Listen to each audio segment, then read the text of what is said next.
Hi everyone, I'm Alana, and today I wanted to kind of make a director's commentary, sort of. Seems like an odd way to phrase it for whatever reason, of the short film that I published on the 18th of March. It is called 1 Year, and it is essentially just intended to be an expression of an increasing sense of isolation or an increasing sense of depression.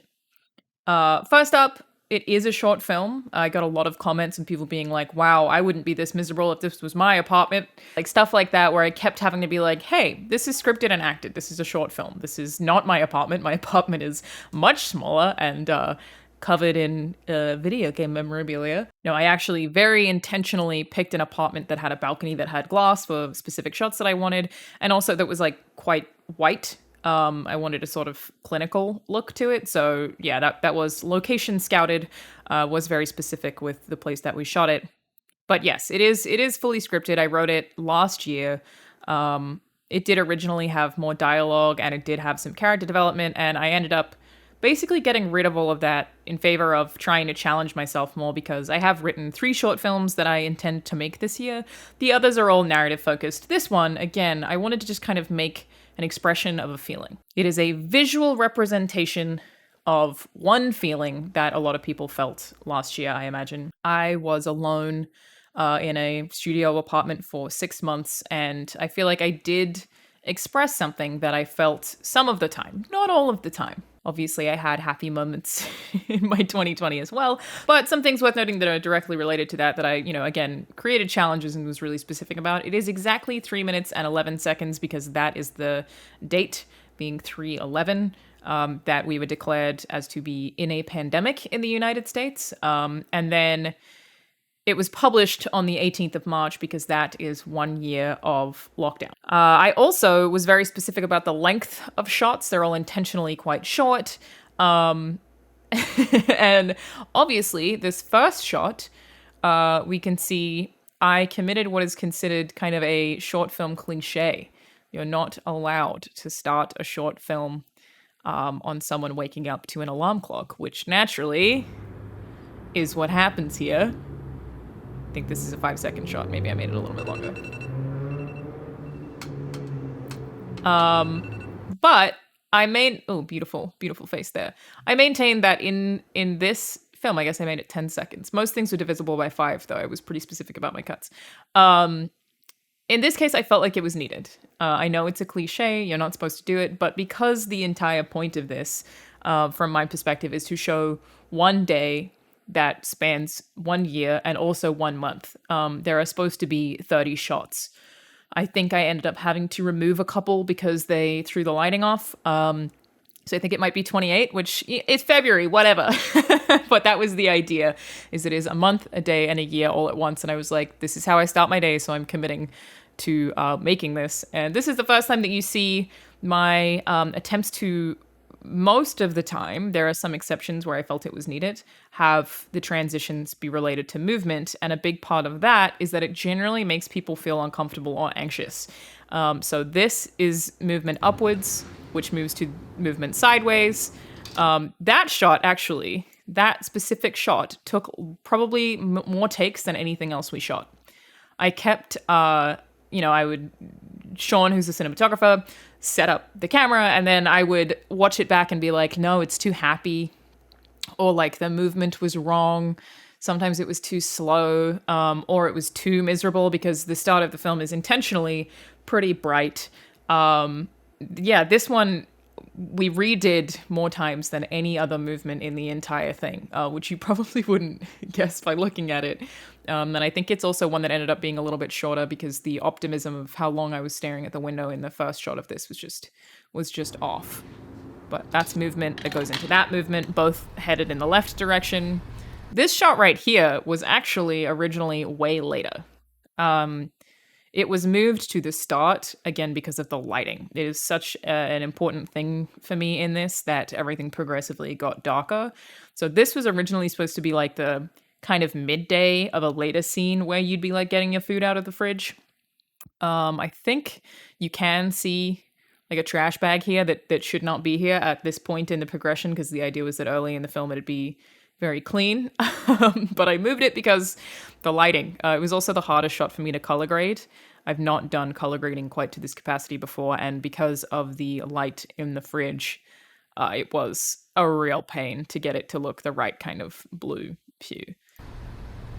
But it is there, and I feel like it works. So that one there, and this is something I was really specific about too, that I think I spoke about on a podcast last week, is a lot of framing. That's a thing that I said to, again, the cinematographer, director of photography, cameraman, Sean Finnegan, before we started working on the project was, I want to be framed within frames as much as possible. And that is something that, most people probably don't notice, but it's something that I decided after having seen the movie Hereditary, actually, was, it's one of my favorite movies. It is a horror movie, but it's also kind of a family drama. And you feel very uncomfortable, or at least I did, often watching that movie from inside a house or apartment. And I was trying to pinpoint what specifically caused that. Funnily enough, I also know that that's a system that was used in Detroit Become Human, which does use DPs or directors of photography who worked in Hollywood. Yes, in some cases, the first time working on a game, where the characters who are supposed to look oppressed, is the phrase, are framed. So this is a really specific thing that you will see repeatedly. I'll point it out, but that's one of the things that I told Sean from the jump was like, hey, we need to shoot this all in one day. Because I need to track the light. It has to be in order. So my shot lists were really specific, and I think we moved one or two things around. The part where I shower was the last thing we shot because it meant that I got wet. But yeah, that was one of the go-tos, is like, has to be one day, has to be framed within frames wherever possible, even though the shot is still light.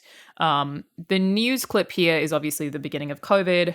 The sound designer Mark picked all of the news bites and did literally all of the sounds. We gave him a lot of the room tone, so we had access to a lot of it, and a lot of just like the background noise. I actually don't know how he mixed it entirely. That's his job, and he did a great job of it. But yeah, he picked the specific news clips. I just told him which ones to pick and at which scenes I would, in theory, be looking at the television, as a way to only have one part where I actually speak, which I felt was also important, which we will get to. But this is obviously beginning of COVID. This shot I wasn't going to use. I liked it so much. I'm so bad at scrubbing through footage. Yeah, because there's already the coffee pot being put down. This comes back to me just staring at it. And this was just a shot that Sean liked. I wasn't going to use it narratively. But when I was looking back through it, I was like, yeah, that's real pretty. So we used it. It does have a stabilizer on it, which is the only shot I had to use a stabilizer on, which I hate a little bit. But the focus pull was just so nice there that's one that I added in when we had cut other stuff. Like there's a shot that would be in between those two where I like do my hair and put makeup on. I had to get rid of it because the lighting in the bathroom was just way off. I managed to color grade it okay, but it was just like inconsistent with everything else that happens in this particular room that goes straight from the bedroom into this kind of living room space, which again is intentionally very clinical. Is supposed to just in the subtlest of ways, obviously I don't feel like it commits to that 100%, commit to being a little bit hospital-like. That's kind of the idea. And that goes with the theme of, the film opens up back here with, if you were curious, this is a nebulizer, this is mine, that's part of it, and that's an asthma inhaler. So, that is a theme that is realistic about this, is that I do, in fact, have asthma, and did have to be pretty careful about staying indoors for a lot of last year as a result of that. Obviously this year too. So that is definitely a thing that was supposed to be sort of consistent across the board here. And this is another example of being framed within a frame. We were very specific about that one, which goes on between these shots. Naturally, this is a thing everyone should notice. It's getting messier. So I actually, fun fact, to keep that mess happening, was keeping trash for like several weeks. Maybe not that long, but I was keeping trash so that we didn't have to order a bunch of food in that day. It was food that was actually eaten and then put around the apartment. Obviously also some very bizarre choices. Why would you ever put a jumper on a TV? Why would you ever put a jumper on a light? But that stuff, again, didn't matter because I'm not really trying to tell a narrative. I'm really trying to express a feeling. So, things that when working on the other short films that I have planned to release, which are, again, way more narrative and character focused, I would never do again. But for the purposes of this, which is a very experimental film in a weird way, again, an expression of a feeling, I don't feel like is something that I see that commonly. I'm sure it's been done to death. I mean, people told me when they saw this that it was like the least original concept of all time. That was probably the main criticism I got. But, I've not seen a single film that was based on COVID isolation. I have no doubt that plenty exist, but it's a difficult thing to take as valuable criticism when I had not seen any of them or even heard of them. Even though in my head I'm like, of course people will have made these. Like, there's no way that like students haven't been making these for ages. But I hadn't seen it, so it's like a thing that an interesting criticism because I don't know what I'm supposed to do with it. Is like, well, am I supposed to not make something that I want to make because other people have probably made it? Though there were some fair criticisms, but regardless. Moving on, stuff I would not do next time that I was okay with in this instance. This one, obviously, the frame. Hang on, we go back to that. Gets more oppressive here. This is intentionally brought down at that point in time. This is brought out. This is the contrast is obviously a big shift here, and I think this might be the third shot that's desaturated. The desaturation starts here, right? So things start getting desaturated around this point, and then this part is intentionally the only line of dialogue. And also took a long time to film because we wanted to have me, again, framed within the frame at the very end here. But also a little bit brighter. The saturation is back up on this shot. And it's the only time I speak the entire time. Again, there was dialogue that I had written originally, but things changed over time. And I made it this way because, again, something that I just really resonated with was the idea of speaking to people through Zoom, through streams, through FaceTime, which is what's happening here.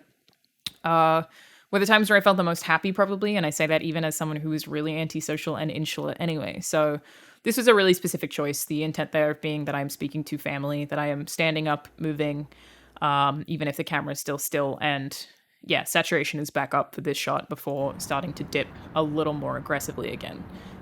This part right here was also something that a film student criticized me for.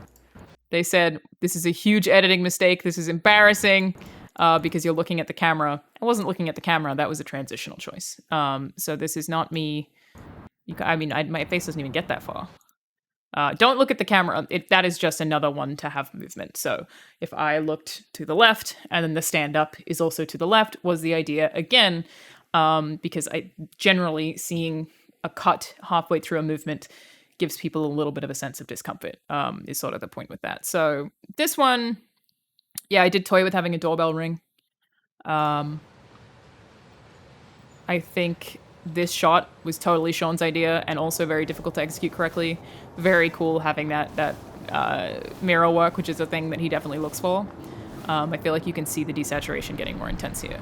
So then this shot is the one that I feel like I was the most specific about. It's just the idea of eating lunch outside, right? And when we first sat down to film this one, Sean, being someone who, like, really, I told him on the day when we were filming it, like, I wanted to work with him because Sean can make anything look pretty. He's also a photographer. I worked with him at IGN and he shot unboxings that he made look beautiful. I was like, I know that you can make anything look pretty. As the director, it is my job to like be like, okay, here's how I want this set up and here's why, kind of thing. And he, for this scene, I think was originally like, why don't we like shoot you over the shoulder looking out to the city? And I was like, no, it's got to be the exact opposite. I'm going to sit right here on this balcony in between all of this. Make sure that I'm really hunched over, that my shoulders are up, like very, very, very intentional with the posture on this one. And yeah, just make sure that I'm framed within these frames, almost like a little bit of a prison. And it was really specific with the lunchtime shot. Again, this isn't based on my life, but it is experiences that I'm pulling from, which is generally how most writing works. Is that the lunchtime is a thing that I feel like in the real world outside of isolation was something that I would look forward to. In this instance, during the pandemic, lunch is just being in an apartment and eating in silence. that's really was my experience. And that was one thing that, at this point, if this is lunchtime, we've had the monotony of working in the morning and eating lunch by yourself. It's just yeah, something that I feel like a lot of days lunchtime was a low point for me. Frankly, I would say I worked through most lunch breaks. But yeah, this shot is intended to feel like someone caged, not being able to access the world that is behind them and kind of looming over them, especially as someone with a series of chronic illnesses. It's a very, very, very specific shot that, again, like, Sean wanting to film it from behind me and looking out, it was like, of course that would look beautiful. And this probably isn't as pretty. It's, me in Batman pajama pants that are super old and a Funhouse shirt that's slightly too loose and a Subway bag. Very weirdly eating a wrap. But it is very intentional to fit with the tone, and is also the biggest drop in desaturation. So like this shot versus the previous shot, I think this is the first time it dropped by 30%. So yeah, this is a very pivotal one for me, and also why I made it the thumbnail. Ultimately, it is a weird way to eat a wrap. I also was just candidly eating. I was pretty hungry by that point. That was another movement thing right there, is like intentionally the part where I move up to push my hair back is the part where I move up to push my face. This is my least favorite part of the entire short film, though. This segment right here is, just supposed to be frustration. I don't feel like it necessarily sold what I was trying to do very well. This is something I would have done. But these 3 shots here, for sure my least favorite. And I think a big part of that is that we didn't keep the camera still. It was scripted to be the same thing as before, where, it would be the camera in the same spot, more working through the afternoon. But like, if I weren't trying to stick to 311 and I weren't trying to stick to having a certain amount of shots to make up a month, which of course nobody else has noticed. No one's even pointed those things out. They're just, for me, just a creative challenge. I think I probably would have cut these or replaced these in some way if it all went filmed in one day. Definitely my least favorite part, that I don't feel like it adds a whole lot in this segment. But this is another movement thing. I timed that one to me actually fucking ages. The time of me pushing my hair back to getting the next hand to be the headphones out, like this honestly took so long. And it's pretty close. But like that, getting that right is bizarrely long amount of time. But yeah, I kind of dislike those 3 shots, but it is what it is. Yeah, this part was where we would have gone to the fridge originally. Moved here for lighting purposes. This is another shot that was Sean's choice. He just really liked the silhouette. I wasn't going to keep the workout part twice. But then I felt like it also worked, because I think this one... That's back to COVID. So hang on, there is an earlier shot that also has a news report in it. This one? One of these is supposed to mention the BLM. It's just quieter because it's off in the background. But yeah, so transition those 2 together. Just a span of time. We did have to wait a while to film this one because that was the first time we needed it to really be dark. So we were kind of waiting till the lights came on in the city there as well for that. But I like the way this turned out. Fun fact, to get the light on my face to move, it's actually just Sean standing in the background and doing this, like in front of a light, which took a while to get right as well, because initially it was like too much or too little. So yeah, that did take a while to get right too. And also, my sit-up form is incorrect, but it looks better.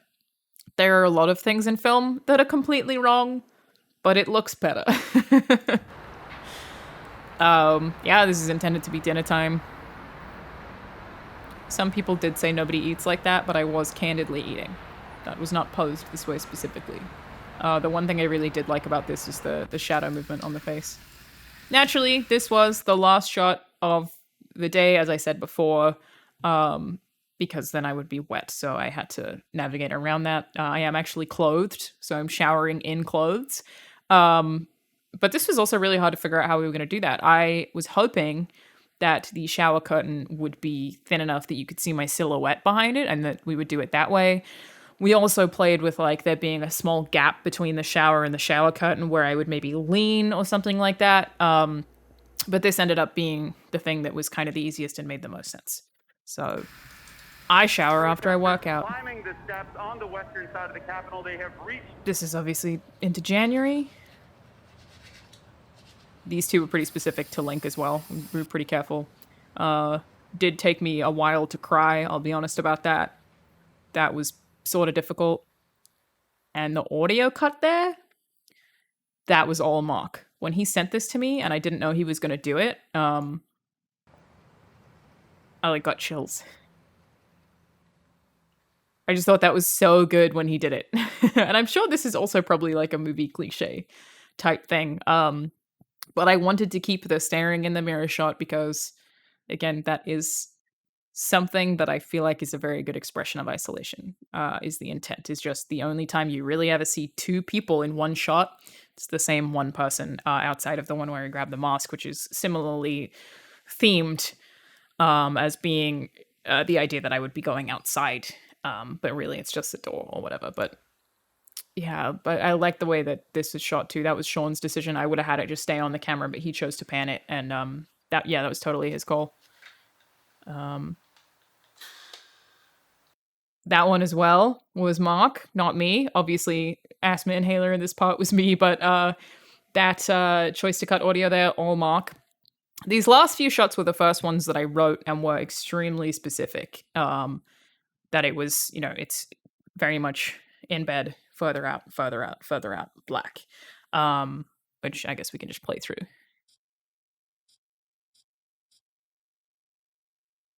Just less light, obviously, as well, as it consistently goes on. I do love the Twitter refresh noise there, as the idea of it being kind of some hope. There was one more shot in here that we had where you couldn't see me and you could just see the city. But I felt like it was a little bit distracting. I ended up thinking that the light on the face going straight to complete black was a better idea. And then, the next 10 seconds is entirely black. I love that it timed out that way, that the last shot is actually at 3:01. And then the next 10 seconds to get to the 11, pitch black. I felt strongly about, again, having that be the progress. I did toy very, very heavily debated this one for a while of having the first shot at the end again of me waking up, just to show the repetition. But having decided to commit to the desaturation and the light, it just didn't work. Even when I desaturated it and made it darker, it's just too bright. The exposure, I did play with it quite a bit, but ultimately decided against it. So yeah, that's ultimately it. Something that was a very fun sort of exercise in, filmmaking. Something that was really restrictive to sort of make it more creative. I'm sure a lot of the stuff is like very pretentious to hear someone say out loud of like, oh, well, you see, I framed myself within frames or whatever. But that is something that I just really wanted to play with, especially knowing like I had a huge time constraint to make this. It was only 3 people, sorry, including Mark, who was just not on set. But yeah, I don't think it's perfect by any means, but am happy with what I think it does to convey what I was trying to go for. And of course, it being public now means it can mean to you whatever you want it to mean. That's the way that these kind of things work. I have had a tremendous amount of people tell me they cried, which, as someone trying to make something that was intended to express a feeling, is like the biggest compliment in the world, honestly. So proud to have been able to have that effect, especially with no music. And, without any reason for you to get attached to the character, because I didn't develop the character. I just developed a vessel to show the emotion effectively. The next thing that I've written that I hope that the world makes it easier to shoot. I really only could shoot this one because, again, it only requires 2 people while also being COVID safe. Is like a drama comedy, very character focused, very, very, very different. Though I do absolutely love and always have any kind of film that takes place largely in one room. I'm such a fan of that. and it would, in theory, do that. I am happy with a lot of what we did. I learned a lot. The edit took a long time and it was really careful. And I think, like I said, the creative challenges of trying to make shots often 5 seconds or add up to 5 seconds, so like one was 3 and one was 2, or 10 second, like really, really specific with a lot of that stuff, was just a fun challenge for me. Not trying to make an award-winning blockbuster, just trying to be consistent with themes and play with the idea of, being a director and of like, what is the vision and how am I expressing the vision and how am I, committing to this thing as much as I possibly can. And I do feel like that worked pretty well. And hey, it's my first short film. I feel like I'm pretty happy with where we started. It's the first time I've ever done this. So huge thank you to everyone who left kind comments, or the people who felt like it resonated with them. It's a tremendous compliment to have been able to have that effect on anyone at all.